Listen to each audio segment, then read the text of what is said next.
Good evening everyone. जैसा कि हमने प्लान किया था कि फरवरी के फर्स्ट वीक में 3 तारीख से लेकर 8 तारीख के बीच में हम ट्वेल्थ क्लास इंग्लिश का जो फ्लेमिंगो और विस्टास साथ में ग्रामर और कॉम्पोजिशन पार्ट का जितना भी सिलेबस होगा हम उस पूरे को रिवाइज कर लेंगे और कोशिश करेंगे कि एक बार इन 5 दिनों के अंदर या 6 दिनों के अंदर हम पूरी इंग्लिश को ठीक से देख पाए। इस पूरे रिवीजन में आपको देखना है कि जब आप इस वीडियो को देख रहे हैं तो आपके पास में एक पेन और एक रजिस्टर हो, ताकि आप जहां पर आपको मेजर कोई बात समझ में आती है आपको उसको लिख लेना है। दूसरी बात, हर वीडियो को पूरा देखना है ताकि आपको पूरा लेसन क्लियर हो सके, क्योंकि यहाँ पर हर एक वीडियो के अंदर हम लोग क्या कर रहे हैं कि पूरे लेसन की समरी यहाँ पे आएगी, साथ में कीवर्ड्स आएंगे और उस लेसन से जुड़े हुए सारे क्वेश्चन आंसर्स जिसके बारे में हम बात करेंगे जो एग्जाम में पूछे जा सकते हैं। हम इसकी हर एक चैप्टर की एक वीडियो को अपलोड करेंगे, यानी कि जितने चैप्टर्स होंगे उन सारे के 1 बाय 1 वीडियोस आएंगे। ग्रामर के अंदर हम क्या करेंगे कि जो लेसन आएगा, जैसे कंडीशनल सेंटेंसेस का है, सिंथेसिस का है, कंजंक्शन का है, फ्रेजल वर्ब का है, उन लेसन्स को मैं मेरे वीडियोस के अंदर समझा के आपको उसके लिए एक्सरसाइज अवेल करा दूंगा। तो एक वीडियो आएगा उसकी एक्सरसाइज का, जहां पर आपको एक्सरसाइजेस मिल जाएगी, उसका नेक्स्ट वीडियो जो आएगा वो आ जाएगा उसका सॉल्यूशन। हम क्वेश्चन वाइज भी हम वीडियोस अपलोड करेंगे, जिसमें आपके 18 क्वेश्चन जो पेपर में आते हैं 1 to 18, हम उन सब के ऊपर भी काम करेंगे। कहने का मतलब ये है कि सारे वीडियोस को आपको पूरा देखना है और सीक्वेंस देखते चलना है। आज का जो हमारा इस रिवीजन का पहला वीडियो है, ये है हमारे फर्स्ट लेसन फ्लेमिंगो के, जो प्रूव्स है द लास्ट लेसन, जिसको लिखा है अल्फोंसे डॉटेड ने। इस लेसन के अंदर शुरुआत से हम देखते हैं तो प्रुशिया और फ्रांस, इन दोनों कंट्रीज के अंदर जो वार है, जो युद्ध का सिचुएशन है वो बताया गया है। और इसके बाद में बताया था कि इस युद्ध के अंदर जो प्रुशिया है वो जीत जाता है और जो फ्रांस है वो उस युद्ध को हार जाता है। तो हार जाने की वजह से अब जो फ्रेंच के कुछ एक सिटीज हैं वो प्रुशिया के अंडर में चले जाते हैं। तो वो क्या करते हैं कि वहां पर उनका लैंग्वेज चेंज करने का जो पैटर्न होता है उस लैंग्वेज को चेंज कर देते हैं। तो this topic is all about changing the language. इस लेसन के अंदर जो मैन प्रोटोगोनिस्ट है, प्रोटोगोनिस्ट का मतलब हो गया जो इस लेसन का मैन कैरेक्टर है, वो एक छोटा बच्चा है फ्रांस। इसको कई किताबों में फ्रेंच कहा गया और उसका सही इसका जो एक्चुअल में इसका नाम है वो है फ्रांस।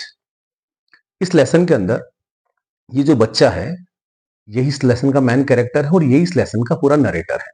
ये आपको पूरा लेसन खुद सुनाता है। हम शुरुआत करते हैं इस लेसन की, जहां से लेसन शुरू होता है। ये बच्चा स्कूल जाने के लिए आज लेट हो गया है। लेट हो जाने की वजह से इसके मन में डर है कि जब मैं स्कूल जाऊंगा तो मुझे मेरा टीचर डांटेगा। यहाँ पर स्कूल के टीचर्स की बात नहीं कर रहे, बात चल रही है केवल एक टीचर की, मुझे टीचर डांटेगा। क्योंकि इस लेसन के अंदर जो फ्रांस के अलावा एक और जो मैन कैरेक्टर है वो है उसका टीचर एम हैमेल। इन दो कैरेक्टर्स के इर्द गिर्द पूरा लेसन घूमता है। तो आज जो बच्चा है वो इस बात से डरा हुआ है कि जब मैं स्कूल जाऊंगा तो मुझे टीचर डांटेगा। इसका एक रीजन ये था कि एक तो बच्चा स्कूल जाने में लेट हो गया, दूसरा उसके मन में एक डर था कि एम हैमल ने कल उसे कहा था कि जब आप वापस स्कूल आएंगे तो मैं आपको पार्टिसिपल, ये हमारे ग्रामर में एक टॉपिक भी होता है जो भी हम सिंथेसिस में देखेंगे। तो जो वहां की जर्मन लैंग्वेज थी, सॉरी जो वहां की जो फ्रेंच लैंग्वेज थी, हो सकता है वहां पर भी ये लेसन हो पार्टिसिपल के नाम से। तो एम हैमिल टीचर बच्चों को बोलता है कि जब तुम कल स्कूल आओगे तो मैं तुमसे पार्टिसिपल्स के ऊपर क्वेश्चंस पूछूंगा। तो जो इस लेसन का मैन कैरेक्टर है फ्रेंच, उसको पार्टिसिपल का पी भी नहीं आ रहा होता है। तो उसके मन में स्कूल जाने के जो डर है उसके दो रीजंस है। पहला तो ये कि वो स्कूल के लिए लेट हो गया था, he was late for school, and the second reason is कि he did not prepare a single word about participles, mean he did not know the single word about participles। उसे participles के बारे में पहला शब्द भी नहीं आता था। ये आपका पहला क्वेश्चन बन जाता है यहीं पर कि वो स्कूल जाने से क्यों डर रहा था। क्यों? क्योंकि उसके पार्टिसिपल्स तैयार नहीं थे। दूसरा कि वो स्कूल के लिए लेट था। अब वो एक बार सोचता है कि क्यों ना मैं स्कूल नहीं जाऊं, और स्कूल नहीं जाऊं तो फिर क्या करूं।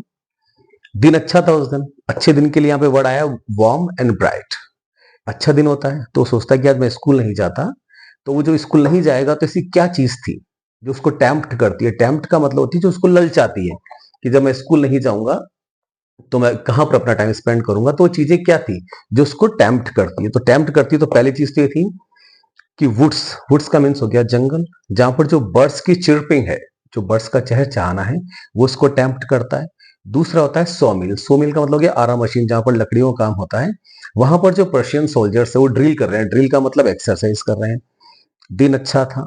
तो ये 2-3 चीजें ऐसी होती है जो लगता है कि यार पार्टिसिपल के नियमों के बारे में मैं जाके बात करूंगा स्कूल में, उससे कहीं ज्यादा अच्छा है कि मैं पर्शियन की ड्रिलिंग देखूं, सोल्जर्स की, मैं ओपन फील्ड्स के अंदर जाके चिर्पिंग सुनूं पक्ष बर्ड्स की, तो ये सब उसको ज्यादा समझ में आता है। लेकिन फिर भी वो इन सभी इच्छाओं को मन में मार लेता है और जल्दी से स्कूल चला जाता है। जब वो स्कूल जा रहा होता है तो रास्ते में उसे एक बुलेटिन बोर्ड नजर आता है। बुलेटिन बोर्ड उनके शहर का वो बोर्ड था जहां से अक्सर उस शहर के लिए बुरी खबरें आया करती थी। यहाँ पर आपका सेकंड क्वेश्चन बनता है कि बुलेटिन बोर्ड से किस तरह की खबरें आया करती थी। तो वहां से 3 खबरें आती थी। एक तो लॉस्ट बैटल्स की, कि आप युद्ध हार गए हैं। दूसरी आती थी द ड्राफ्ट, यानी सेना में भर्ती होने की। और तीसरी खबर आती थी वहां के कमांडिंग ऑफिसर्स के जो ऑर्डर्स होते थे, जिस देश के लिए, इनकी कंट्री के लिए हार्श होते थे, उसकी खबर आती। तो यहाँ पे आएगा क्वेश्चन कि बुलेटिन बोर्ड से किस तरह की खबरें आया करती थी। तो the answer is the lost battles, the draft, the order of commanding officers. वो आगे बढ़ता है, वहां से स्कूल जाता है। अब जब वो नॉर्मली जब वो स्कूल जाया करता था, तो यहां से फिर आपको एक बार देख लेना कि जब वो स्कूल जाया करता था तो उसे आमतौर पर जब वो स्कूल के बाहर की गली में जब खड़ा हो जाया करता था, या जब तक वहां पहुंच जाता था, तब तक उसे 2-3 तरह के साउंड सुनाई दे दिया करते थे। पहला साउंड था opening and closing the desk, यानी जो फर्नीचर था बच्चों का, उसकी डेस्क को खोलना और बंद करने का साउंड उसको आता था। दूसरा, जब सारे बच्चे लेसन्स को रिपीट करते थे, यूनिसन का मतलब था एक साथ बोलते थे, तो उसके अंदर उसको दूसरा साउंड ये आता था। और तीसरा साउंड आता था कि जो टीचर होता था उसके पास जो रूलर यानी उसकी जो छड़ी थी, वो उसको टैप किया करता था टेबल के ऊपर। तो ये 3 साउंड उसको आते थे। कौन कौन से? Opening and closing the desk, the second one is lessons repeated in unison, and the third one is tapping ruler on the table. ये 3 साउंड उसको सुनाई दिया करते थे। लेकिन आज ऐसा कुछ भी नहीं था। आज स्कूल के अंदर से ऐसा कोई साउंड वहां पे नहीं आ रहा था। आज जो स्कूल था वो बिल्कुल संडे मॉर्निंग की तरह बिल्कुल क्वाइट था। याद रखना होगा कि संडे मॉर्निंग की तरह बिल्कुल शांत स्कूल आज का था। वो स्कूल जाता है, लेट हो जाता है, तो सीधा क्लासरूम के वहां पर जाता है और देखता है कि उसकी पूरी क्लास के सारे जो बच्चे हैं वो पहले से अपनी अपनी जगह पर सेटल हो चुके हैं। तो उसे थोड़ा शर्म आता है, he feels shy going to class. लेकिन जब वो जाता है तो वहां पे देखता है कि उसका टीचर उसको बोलता है कि फ्रांस, तुम लेट तो हो, लेकिन चलो कोई नहीं, हम तुम्हारा ही वेट कर रहे थे कि तुम कब स्कूल आते हो, और हम आज के इस लेसन को शुरू कर लेते हैं। वो जाता है और अपनी बेंच पर यानी अपनी डेस्क पर जाकर बैठ जाता है।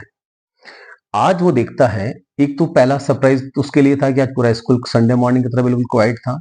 दूसरा, वो देखता है कि उसका जो टीचर था एम हेमल, आज उसके जो अटायर थे यानी उसका जो ड्रेस था, आज वो थोड़ा सा डिफरेंट था।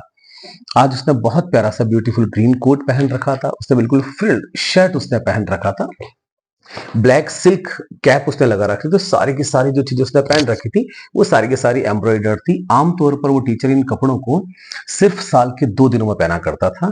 एक तो पहला, जिस दिन उनके स्कूल के अंदर इंस्पेक्शन होता था, और एक दिन वो जब वहां पर स्कूल के अंदर प्राइज डिस्ट्रीब्यूशन होता था।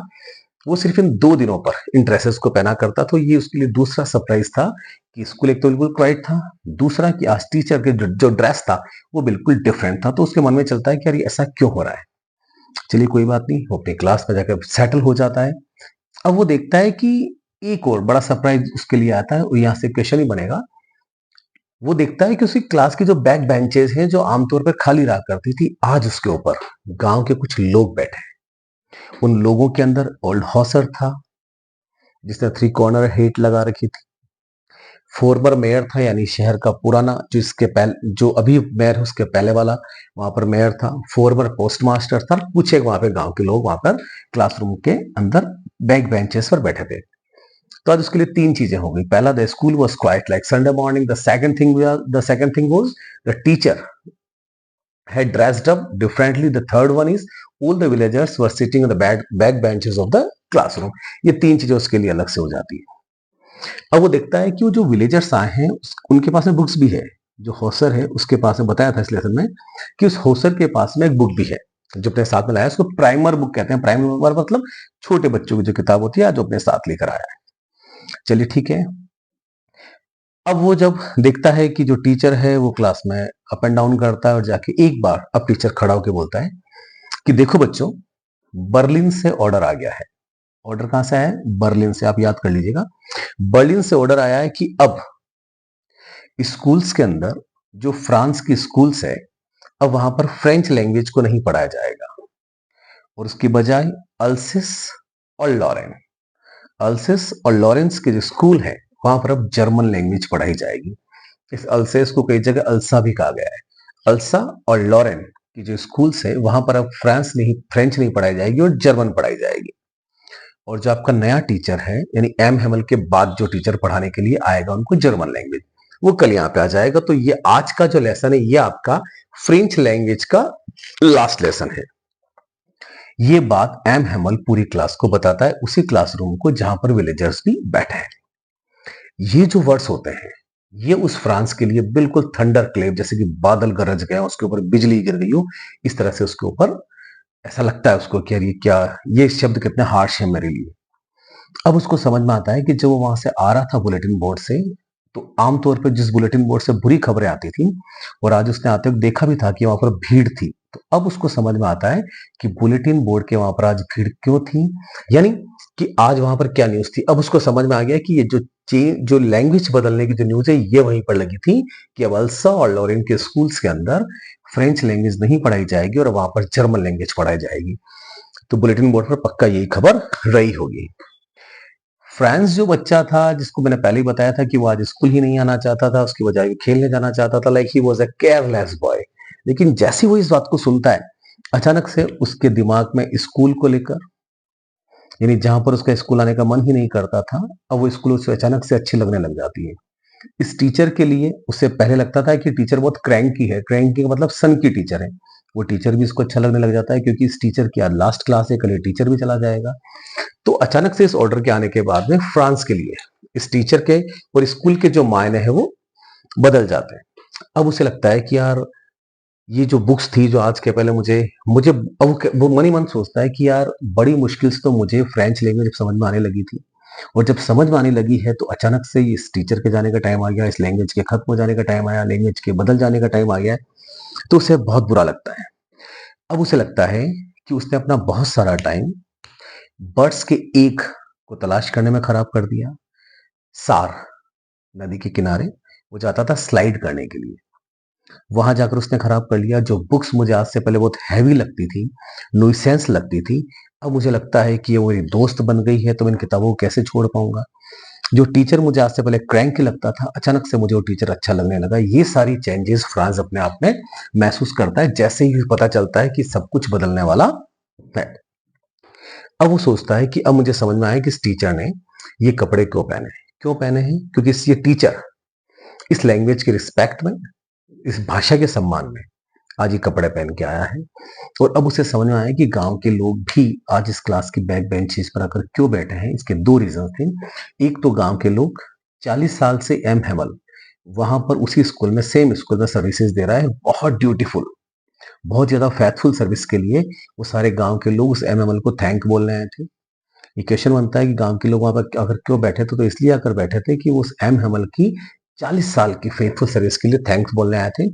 और दूसरा, वो अपनी लैंग्वेज को रिस्पेक्ट करने के लिए, अपने नेशन को रिस्पेक्ट करने के लिए वहां पर वो आए थे। उस देश को रिस्पेक्ट करने के लिए आए थे जो अब उनका नहीं रहा, यानी अब वो प्रशिया के अंडर में जा रहा था। इतना सोचते सोचते अचानक से वो देखता है कि एम हेमल उसका नाम पुकार लेता है कि फ्रांस, अब आपका टर्न आ गया, आप खड़े हो जाइए और मुझे पार्टिसिपल्स के रूल्स के बारे में समझाइए। वो बच्चा फ्रांस पूरी कोशिश करता है कि उन पार्टिसिपल्स के रूल्स को मैं एक ही झटके में बिल्कुल क्लियरली, बिल्कुल स्ट्रॉन्ग तरीके से लाउड और क्लियर टीचर के सामने बोल के बता दूं, लेकिन ऐसा हो ही नहीं पाता। उसके मुंह से आवाज ही बाहर नहीं निकलती और डर जाता है और वो ऊपर ही नहीं देख पाता। तो इसके लिए एम हेमल जो टीचर है वो उस फ्रेंच को बोलता है कि मैं तुम्हें डांटूंगा नहीं। ये हमारे साथ में एक बुरी चीज रही है कि हम क्या करते हैं कि हम हर चीज को कल पे टाल देते हैं, ये कहकर कि अभी तो हमारे पास बहुत सारा टाइम है। और देखो, ऐसे टालते टालते हम कहां पर आ गए हैं। आज वो दिन आ चुका है कि जब लैंग्वेज ही बदल जाएगी। ये बात कहता है। वो इस बात के लिए भी कहता है कि देखो, इसका जो दोष है वो अकेला तुम्हारे ऊपर नहीं है। और वो कहता है कि ज्यादा बुरा तो तब लगेगा जब प्रशिया के लोग यहाँ पे आ जाएंगे और हम जब फ्रेंच होने का दावा करेंगे, लाइक वी प्रिटेंड कि यार हम दावा करेंगे कि हम तो फ्रेंच के लोग हैं और हम तो फ्रांस को बहुत पसंद करते हैं। तो फिर वो कहेंगे कि जब तुम्हें तुम्हारी भाषा ही नहीं आती, ना ही तो तुम इस भाषा को बोल सकते हो, ना लिख सकते हो, तो फिर काहे के फ्रेंच हुए? तो इस बात के लिए भी उसको एम हैमिल्टन को बहुत बुरा लगता है और वो इसके लिए खुद को भी दोषी बताता है, बच्चों को भी दोषी बताता है और बच्चों के पेरेंट्स को भी दोषी बताता है। पेरेंट्स को ही कह के दोषी बताता है कि तुम्हारे पेरेंट्स तुम्हें खेतों पर काम करने के लिए भेज देते थे ताकि उन्हें थोड़ा सा ज्यादा पैसा मिल जाए। वो खुद को भी दोषी बनाता है कि कई बार मैंने क्लास को छोड़ दिया था, मैं क्लास नहीं लेता था और मेरे पौधों को पानी पिलाने के लिए चला जाया करता था और फिशिंग के लिए चला चला जाया करता था और कभी-कभी मैं तुम्हें बेवजह ही छुट्टी कर दिया करता था। इसलिए इस वजह से वो खुद को भी थोड़ा-सा दोषी बताता है। इस तरह से वो एक के बाद फ्रेंच लैंग्वेज की तारीफ के में आगे से आगे बोलता रहता है और यहाँ पर एक क्वेश्चन आता है कि वो फ्रेंच लैंग्वेज की तारीफ किन शब्दों में करता है, तो 3 वर्ड्स आप याद कर लीजिएगा। The most beautiful language in the world, the clearest, the most logical. 3 qualities वो लैंग्वेज के बारे में बताता है। The most beautiful language in the world, second the clearest और तीसरा द मोस्ट लॉजिकल। वो कहता है कि हमें हमारी लैंग्वेज को बचाकर रखना चाहिए। अगर हमने हमारी लैंग्वेज को बचाकर रख रखा है तो इसका मतलब ये है कि हम जिस कैद में हैं, हमारे पास उस प्रिजन की चाबी हमारे हाथ में, हम जब चाहेंगे उस कैद से बाहर निकल जाएंगे, अगर हमने हमारी लैंग्वेज को गार्ड कर लिया, यानी कि हमने उसको बचाकर रख लिया। आज जो फ्रांस है वो देखता है कि यार जो कुछ भी एम हेमल बोल रहा है वो तो मुझे बहुत अच्छे से समझ में आ रहा है। आज उस क्यों? क्योंकि शायद एम हेमल ने इतने पैशंस के साथ में आज से पहले कभी नहीं पढ़ाया था और मैंने कभी इतने पैशंस के साथ में इतने ध्यान से पहले कभी कुछ सुना भी नहीं था। आज एम हेमल जब उसको पता है कि this is the very last lesson of his career, तो वो आज बच्चों के लिए कुछ नोटबुक्स एज ए गिफ्ट लेके आता है, जिसके अंदर बड़े बड़े अक्षरों के अंदर लिख रखा था अल्सेस फ्रांस उसमें लिखा होता है कॉपीज नोटबुक्स के ऊपर। और बच्चे जो छोटे छोटे बच्चे थे उस क्लासरूम के इतने ज्यादा अटेंटिव और सेट टू वर्क थे कि क्लास में एक बार बीटल्स भी आए तब भी किसी ने उसके ऊपर ध्यान नहीं दिया। देखो एक क्वेश्चन वहां पे आप लोग यहाँ समझ लेना कि इस क्लासरूम के ठीक ऊपर जो छत है वहां पर कबूतर मतलब उनकी आवाज निकालते हैं, तो वो फ्रांस सोचता है कि यार चलो इंसानों से तो कोई बात नहीं कि वो लैंग्वेज बदल देंगे, तो क्या उन कबूतरों से भी अब वो जर्मन बुलवा लेंगे क्या, जर्मन में कू करवा लेंगे क्या उन पिजन से? ऐसा क्वेश्चन आता है। चलिए आगे देखते हैं कि क्लासरूम, अब सोचो आप कि एक टीचर ने 40 साल एक ही जगह पे बिता दिए हो, हालांकि वहां कुछ नहीं बदला था 40 सालों में, पेड़ों की लेंथ बदल गई थी, पेड़ छोटे से बड़े हो गए थे और जो स्कूल का फर्नीचर था वो स्मूथ हो गया था, बिल्कुल चिकना वो बिल्कुल हो जाता है बार बार हाथ लगने की वजह से। ये चेंजेस वहां पे आए थे और जो होपवाइन होती है, एक तरह की बेल होती है जो नीचे से ऊपर अब जा चुकी है, समय के साथ वो बड़ी हो गई है। और क्लासरूम के ठीक ऊपर वाले कमरे में एम हेमल की सिस्टर है, वो कल यहाँ से मतलब जब एम हेमल जाएगा तो उसका पूरा परिवार जाएगा, तो वो शी इज पैकिंग, वो पैकिंग कर रही है तो ट्रंक्स की आवाज आती है। ये लेसन चलता है, आज ग्रामर का लेसन होता है और वो एम हेमल बहुत पेशेंस के साथ इत्मीनान से बच्चों को पढ़ा रहा है और वो चाहता है कि आज मैं एक ही झटके में लाइक इन वन स्ट्रोक, एक ही झटके में मैं सारा का सारा ज्ञान इन बच्चों को दे दूं। ऐसा सब कुछ चल रहा होता है। बीच में एक जगह ऐसा भी आता है कि होसर प्राइमर की बुक को लेता है, पढ़ता रहता है, पढ़ता है साथ साथ में रोता भी रहता है because he is full of emotions. रो रहा है, पढ़ रहा है, तो जो फ्रेंड होता है उसका मन कभी उस होसर को देखकर हंसने करता है और कभी उसके साथ साथ रोने का मन करता है। चलिए इसी के साथ में टाइम हो जाता है, 12 बज जाते हैं। जो वहां का चर्च है, चर्च क्लॉक, वहां से 12 बजने का जो क्लॉक टावर उसकी आवाज आती है। एंजल्स दूसरा सेकंड चर्च था, वहां से उसकी आवाज आती है और तभी जो प्रशियन सोल्जर्स उनके ट्रम्पेट्स, उनका ड्रिल खत्म हो गया है, उनकी भी आवाज आती है कि it is over time for drilling there. ऐसा आवाज आता है। एम हेमल है, वो खड़ा होता है अपनी बेंच के ऊपर, बोर्ड के पास जाता है, बोर्ड के पास जाके बोलना चाहता है वो, बोर्ड के पास खड़े बोलता है आए, फिर पोज करता है आए, फिर रुक जाता है, बोल ही नहीं पाता, उसका गला चोक हो गया है। चोक हो गया मतलब वो इमोशन से भर गया है, वो बहुत ज्यादा ही is full of emotion, like he could not speak a single word. वो आए आए बोल के रुक जाता है।